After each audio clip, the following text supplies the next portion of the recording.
Բարև ձեզ Ստեփան Գրիգորյան YouTube-յան ալիքի մասնակիցներ։ Ողջունում եմ ձեզ բոլորիդ։ Այսօր դեկտեմբերի 19-ն է։ Մենք շարունակում ենք մեր աշխատանքը, պետք է ասեմ, որ այսօր էլ այդքան շատ նյութեր ունենք քննարկելու, կարևորագույն հարցեր առնչվող Հայաստանի հետ, առնչվող լրջագույն զարգացումների հետ աշխարհով մեկ ընթացող, որ նույնիսկ դժվար է ընտրել, որ թեմաները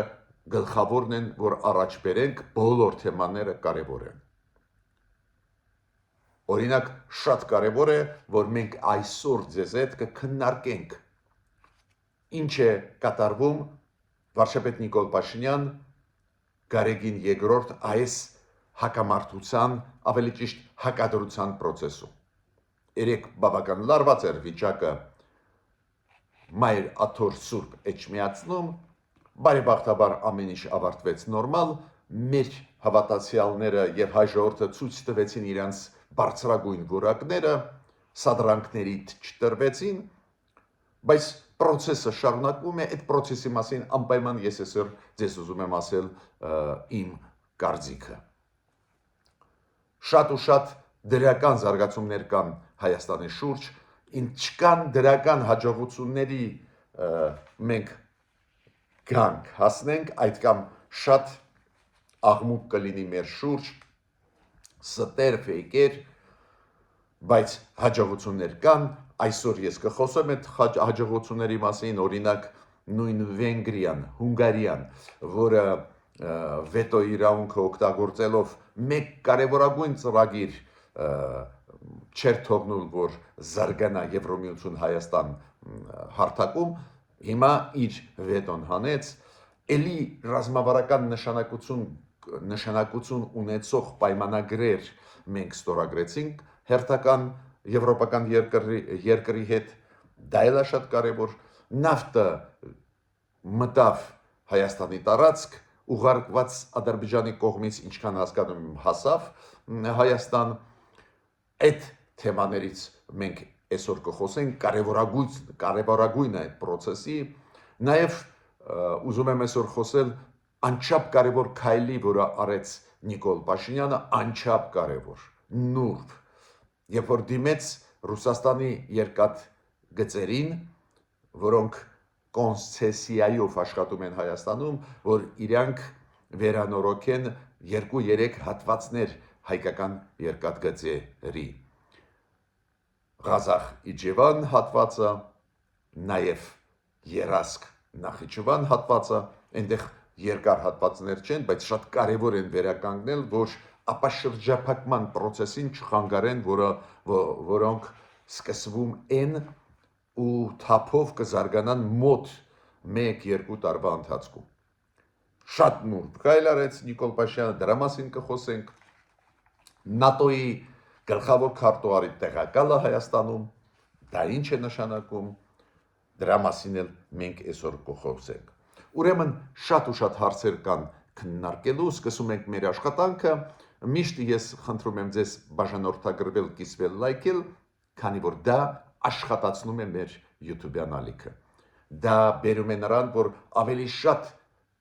սփյուռքայության ներկայացուցիչներ, մեր սիրելի սփյուռքը, ավելի շատ մարդիկ նայում են այն ճշմարտությունը, այն վերլուծությունները, որոնք մենք անում ենք Ստեփան Գրիգորյան YouTube-յան ալիքի շրջանակներում, ու ավելի շատ Հայաստանի Հանրապետության քաղաքացիներ տեղյակ են ինչ է կատարվում աշխարհում, ինչ է կատարվում Հայաստանի շուրջ, ու այն դրականը, որը կա, ֆիքսում ենք, այն պրոբլեմները, որոնք կան, նաև ֆիքսում ենք,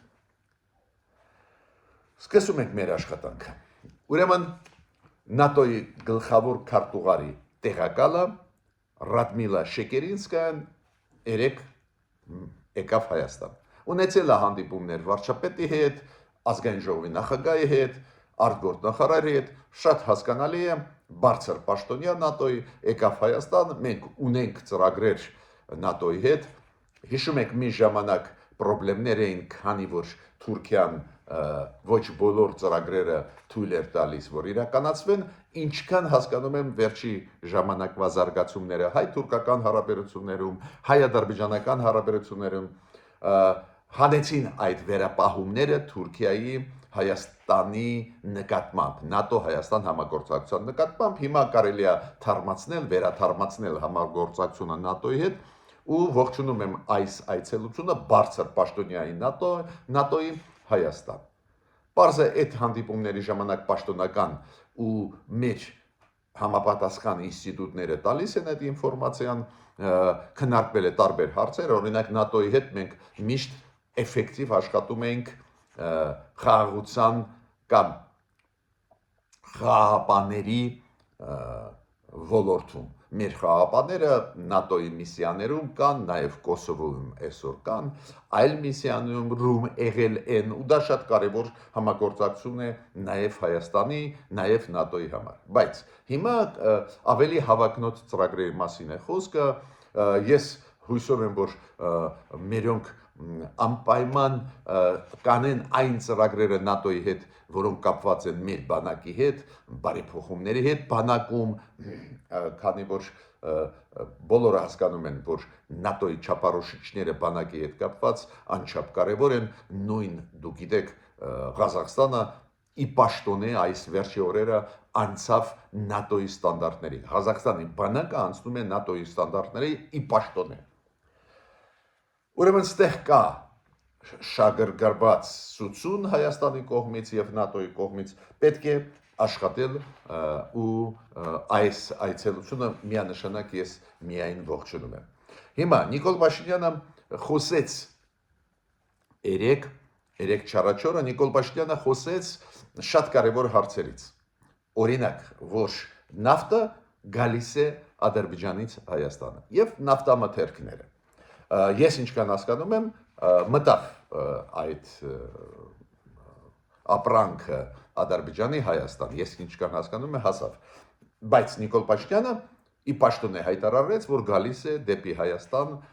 Ադրբեջանի նավթամթերքները։ Ինչով է դա կարևոր։ Ես չեմ կարծում, որ պետք է երկար ձեզ բացատրեմ ինչով է դա կարևոր։ Բոլորս հասկանում ենք այն process-ը խաղաղության, որը գնում է Ադրբեջանի հետ, անպայման պետք է բերի ակտիվ առևտրի Հայաստանի, Ադրբեջանի միջև, Հայաստանի, Թուրքիայի միջև, բացմանը կոմունիկացիաների, որ խաղաղության այդ օրակարգը ուժեղանա, թե չէ մենակ ստորագրելով կարևոր փաստաթղթեր, դրան չես հասնի։ Կայունությունը հենց համագործակցության միջոցով է գալիս, ուրեմն շատ լավ է, ու երկրորդ բաղադրիչը էլ ավելի կարևոր ինձ համար։ Դա այլընտրանք է։ Նշանակություն չունի 100 տոննա բենզին է բերվում Հայաստան, թե 200 տոննա։ Նշանակություն չունի։ Ու ինչ տոկոս է դա կազմում այն պահանջարկի, որը Հայաստանը ունի, օրինակ բենզինի հարցում։ Կարևորը այլընտրանքն է, որ Ռուսաստանը մեզ չթելադրի, չասի, որ այ դուք վատ եք ձեզ պահում, մենք վաղը ձեզ չենք տա նավթ, նավթամթերք, գազ, կփակենք գազի վենտիլը, կփակենք վերին լարսը։ Այլընտրանքները մեզ շատ կարևոր են։ Ուրեմն լավ, կարևոր նորություն է դա։ Ավելին, վարչապետը նաև խոսեց մեկ նուրբ շատ հարցի մասին։ Դուք գիտեք, միանվագ որոշում ընդունեց Վրաստանի կառավարությունը, այս առաջի պարտիան, առաջի քանակը բենզինի, նավթամթերքների, որոնք Ադրբեջանի երկաթգծով մտան Վրաստանի երկաթգիծ ու մտում են Հայաստան, այս առաջի քայլը Վրաստանը դա ձերի է տալիս այդ հնարավորությունը։ Մաքսատուրքեր այդ ապրանքի վրա չի դնում։ Շատ կարևոր, շատ ճիշտ քայլ Վրաստանի կառավարության ողջունում եմ։ Բայց հիմա գնում են բանակցություններ, գիտեք ինչի հետ կապված։ Ադրբեջանը ուզում է մշտական մատակարարի նավթամթերքը Հայաստան։ Հայաստանը համաձայն է, բայց այդ դեպքում մաքսատուրքերը պետք է ֆիքսել։ Ինչ մաքսատուրքեր դնում է Վրաստանը ու կարծես թե առաջի ինֆորմացիան նա է, որ բավական մեծ են, բարձր են այդ մաքսատուրքերը, որոնք պլանավորում է դնել Վրաստանը։ Ու Նիկոլ Փաշինյանը ասեց, մենք այլընտրանքներ պետք է գտնենք, Օրինակ, ինքը ասում է այլ ճանապարհներով նաև բերել Ադրբեջանի ապրանքները Հայաստան, նաև այդվում նավթ, նավթամթերք օգտագործելով երկաթգիծը Ադրբեջանի ու Հայաստանի։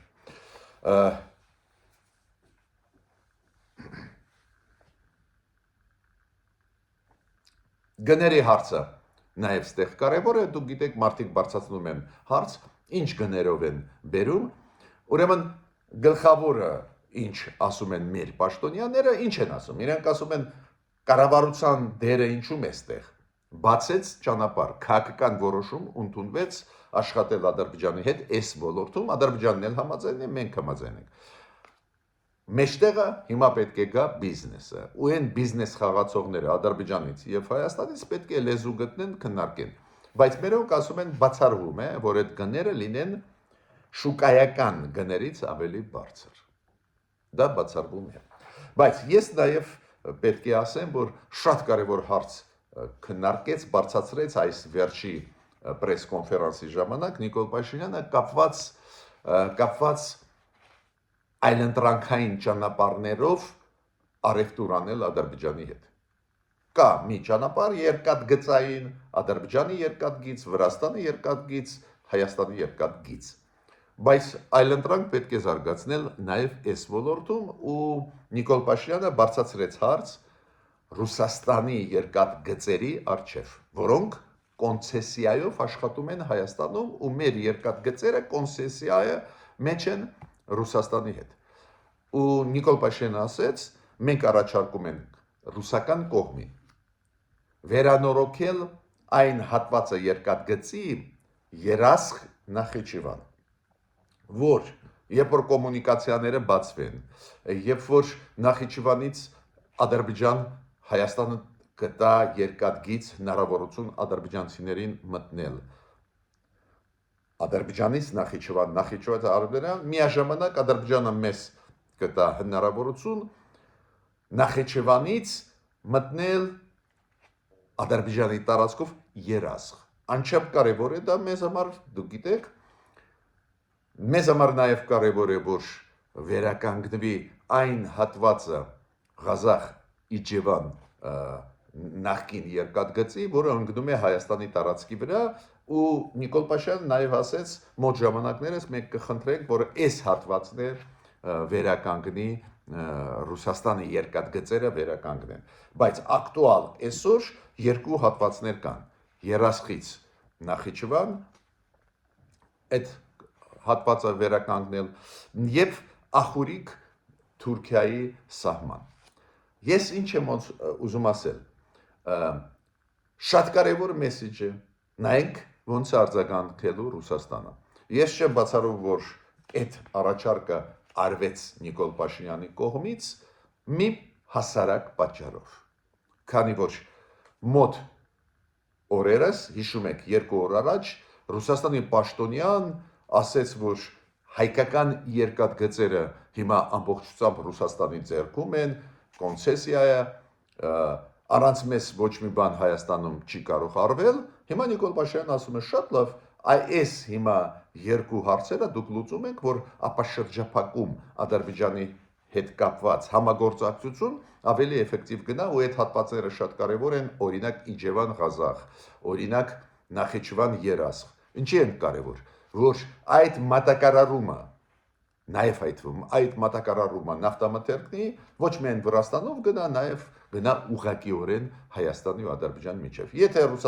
ռուսական կողմը չկատարի այդ պարտավորությունները մեր առջև, պարզ է հայկական կողմը կարող է այդ պայմանագիրը կոնցեսիայի չեղյալ համարել։ Ավելին, Նիկոլ Փաշինյանը անդրադարձավ այն հարցին, երբ որ Ռուսաստանի պաշտոնյան 2 օր առաջ ասեց, բայց Մեղրի երկաթգիծը այդ մեր երկաթգիծն է, ռուսական։ Դուք այստեղ էս ինչ եք, օրթանգ է։ Մոտավորապես միտքը դա էր, Նիկոլ Փաշինյանը ասեց, որ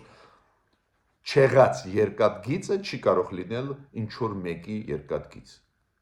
Մեղրի տարածքը մեր տարածքն է, այնտեղ երկաթգիծ չկա, ուրեմն Ռուսաստանը ինչի մասին է խոսքը,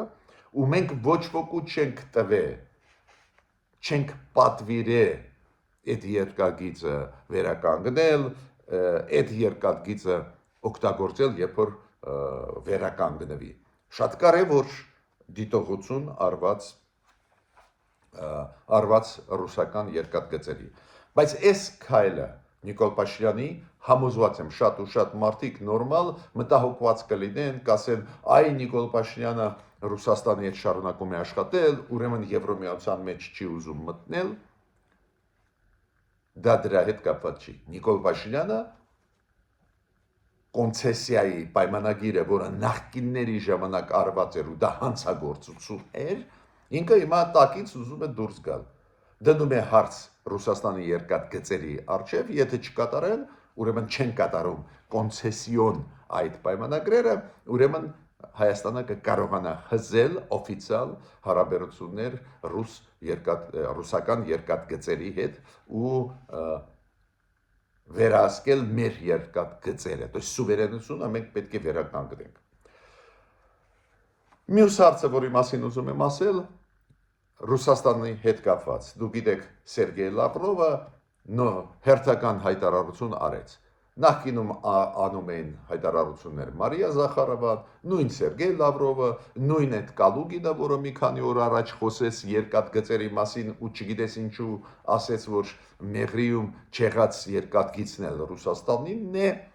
պատասխան ստացավ, նոր ասեցի Նիկոլ Փաշինյանի կողմից, բայց Սերգեյ Լավրովը հիմա խոսած, երկար չէր խոսում, հիմա նորից խոսած Հայաստանից ու ասեց, տեսակ, Կայա Կալասը, որ ասեց, որ մենք ուզում ենք աջակցել Հայաստանին Մոլդովայի պես, որ Հայաստանի ընտրությունները չաղավաղվեն, չֆալսիֆիկացնեն, հիբրիդային պատերազմի չենթարկվեն, ինքը ասում է դա խոստովանություն է Կայա Կալասի կողմից, որ իրանք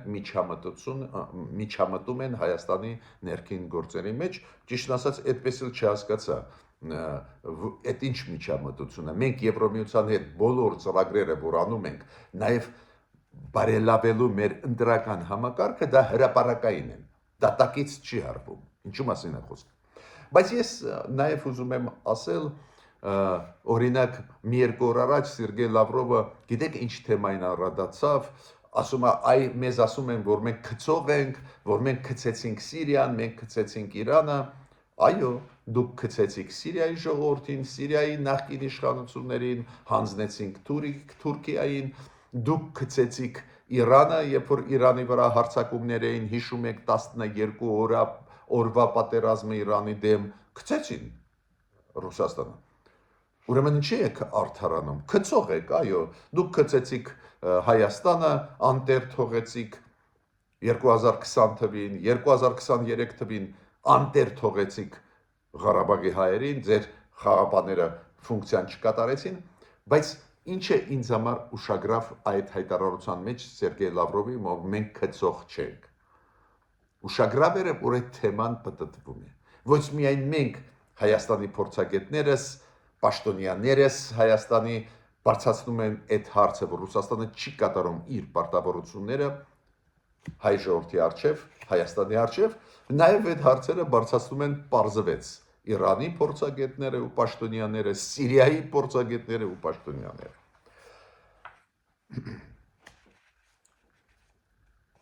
Մյուս հարցը, որի մասին անպայման ուզում էի այսօր ձեզ հետ խոսել,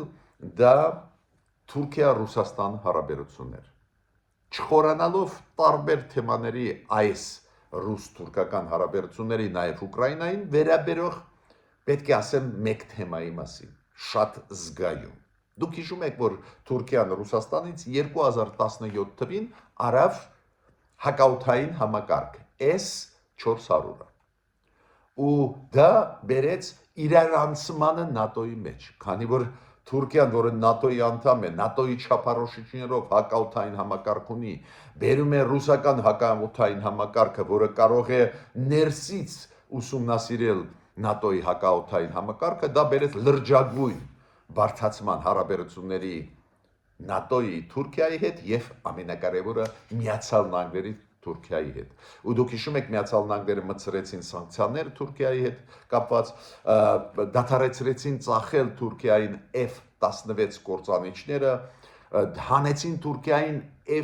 35 կործանիչների ծրագրերից եւ այլ եւ այլ։ Հիմա Թուրքիան ստացավ Ռուսաստանից ամեն ինչ, այդ քայլը ինչի S-400-ը առավ Թուրքիան Ռուսաստանից, որ Ռուսաստանը անի Կովկասում այդ ինչ ուզում է Թուրքիան։ Կոպիտ ասած, օրինակ, Ղարաբաղի հարցը որ լուծվի ի օգուտ Ադրբեջանի։ Հիմա այդ լուծվեց այդ հարցը։ Թուրքիան պետք չի Ռուսաստանում։ Թուրքիան հիմա վարում է բանակցություններ Ռուսաստանի հետ, որ հետ վերցնեն այդ S-400-ը։ Նույնիսկ ինչքան հասկացած Թուրքիան ուզում է առանց փող տա հետ Ռուսաստանին։ Պարզա Ռուսաստանը դա չի ուզում ու այդ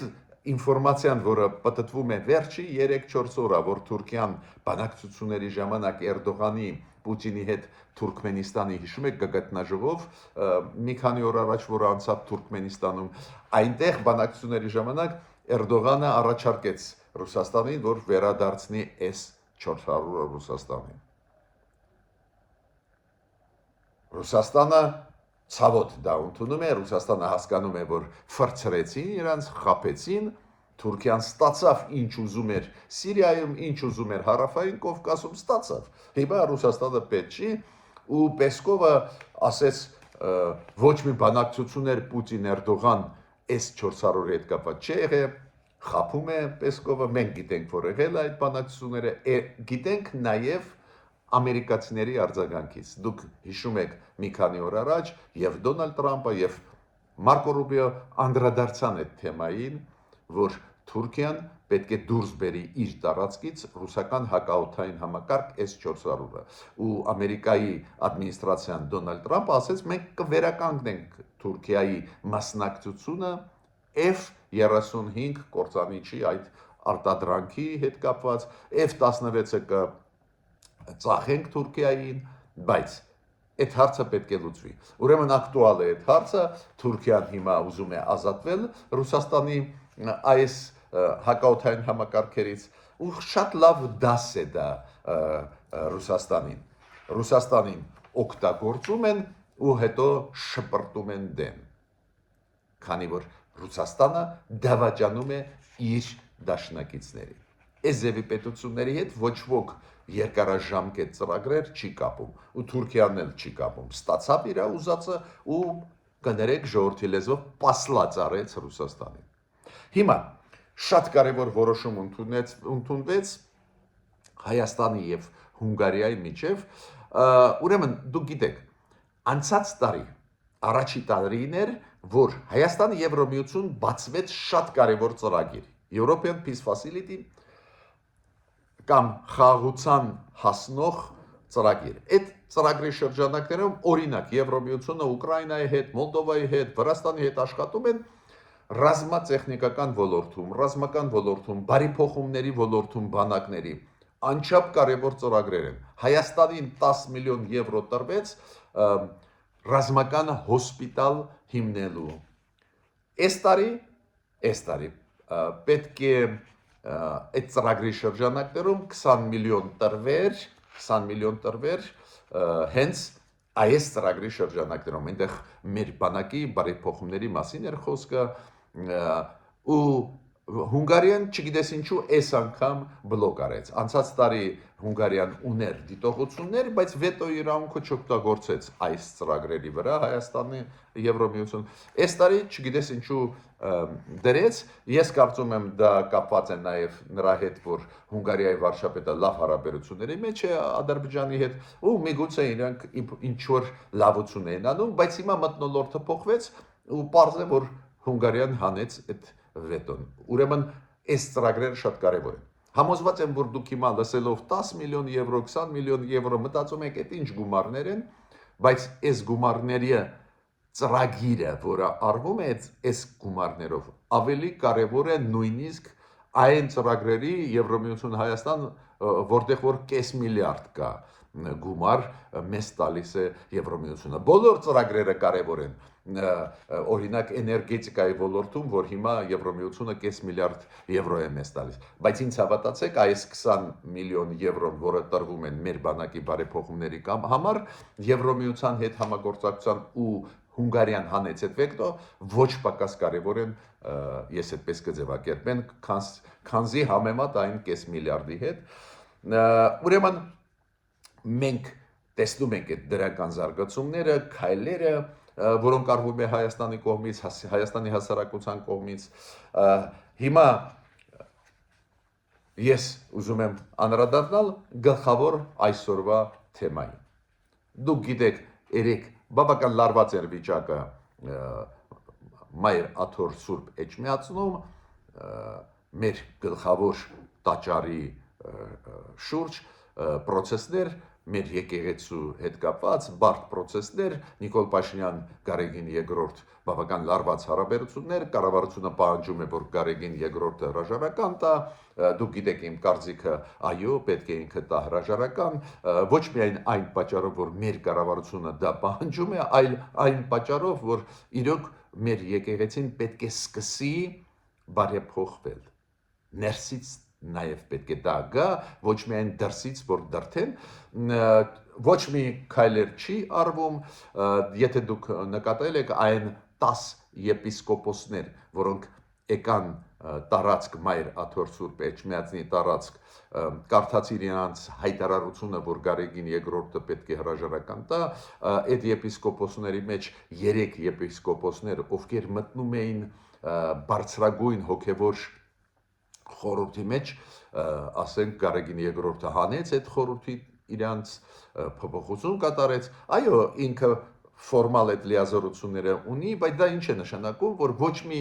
քննադատություն չի աշխատում, չի լսվում, ու պարզ է դա խորացնում է ճգնաժամը մեր եկեղեցու ներսում, մինչդեռ մեզ դա պետք չի, մեզ պետք է, որ մեր եկեղեցին դինամիկ արձագանքի ռեալությունների, որոնք կան աշխարհում, ավելի դինամիկ լինի, այլ ոչ թե կարծր այս ձևի դիրքորոշում ունենա, բացի դրանից մեր եկեղեցին պետք է այդ կախվածությունը մեկ երկրից իրոք դադարտա Ռուսաստանից մեր եկեղեցին իրոք պետք է դառնա սուվերեն, պարզ է գործում է Հայաստանի ներսում, ուրեմն նաև կունենա հարաբերություններ կառավարության հետ, բայց դրսից ազդեցությունը պետք է դադար տրվի։ Ես ինչ տեսնում եմ, որ այսօրվա եկեղեցու այդ գլխավոր դեմքերը ունակ չեն, միայն ինչ որ կարգալույծ են անում այն եկեղեցականների, ովքեր բարձրացնում են խնդիրները ու բարձրագույն խորհրդից հանում են այդ եպիսկոպոսներին, ովքեր քննադատում են Գարեգին II-ին, բայց այնուամենայնիվ երեկվա հավաքը ինչով էր շատ կարևոր եւ կողմնակիցները Գարեգին II-ի կային մեծ թվով եւ մեծ թվով Նիկոլ Փաշինյանի կողմնակիցները եւ կողմնակիցները բարեփոխումների եկեղեցու ինձ համար շատ կարևոր էր, որ մեր հավատացյալները եւ մեր հայ ժողովուրդը ցույց տվեց բարձրագույն որակներ, սադրանքների ոչ ոք չգնաց, տուրք չտրվեցին, չխափնվեցին, սխալ չարեցին, առանց բախումներ եղավ, նաև այդ թվում պետական ինստիտուտները աշխատեցին ու առաջերտին ոստիկանությունը թույլ չտալով ոչ մի ինչ-որ պրոցեսներ, որոնք պատիվ չեն բերում հայ ժողովրդին, դա դրական է, բայց ցանկացած դեպքում բարեփոխումները անհրաժեշտ են եկեղեցու մեջ։ Ես այդ օրինակները 1-2 անգամ բերել եմ, հիմա նորից ձեզ կբերեմ։ Մի հատ նայեք այդ մեսաները կոչվում, մենք ասում ենք պատարակներ, դուք գիտեք Վատիկանում ասում են մեսսա է անցկացնում Հռոմի Պապը։ Դուք նայեք ամեն մի իր ելույթում ինչ նորություններ, այս աշխարհի զարգացմանը արձագանքներ։ Ես հիշում եմ Հռոմի Պապի արձագանքը արհեստական բանականության հետ կապված։ Արհեստական բանականությունը միանշանակ բերում է զարգացման դրականը, բայց նաև բերում է լրջագույն վտանգներ ու արձագանքը այդ արհեստական բանականության։ Ինչ եմ ուզում ասել, աշխարհը փոխվել է, զարգացումները գնում են, մեր հայրաքելական եկեղեցին կասկած ես չունեմ, բարեփոխման ճանապարհով կգնա ու կսկսի արձագանքել այս ռեալություններին։ Ու ամենակարևորը պետք է կախվածությունը Ռուսաստանից դադար տալ ու անցնել նոր փուլի զարգացման։ Ինչ մոտ ժամանակվա զարգացումներ կլինեն, մենք տեղյակ կպայենք, բայց իմ կարծիքը նա է, որ շատ կարևոր էր, որ երեք ոչ մի, ասենք, ուժային քայլեր չարվեցին, մեզ պատիվ չի բերում, բայց մյուս կողմից դա ցույց տվեց, որ մեր հավատացյալները եւ մեր հայ ժողովուրդը բարձր որակներ ունի։ Ես ավարտեցի իմ ելույթը, խնդրում եմ բաժանորդագրվել, կիսվել, լայքել, միջ նոր հանդիպումներ։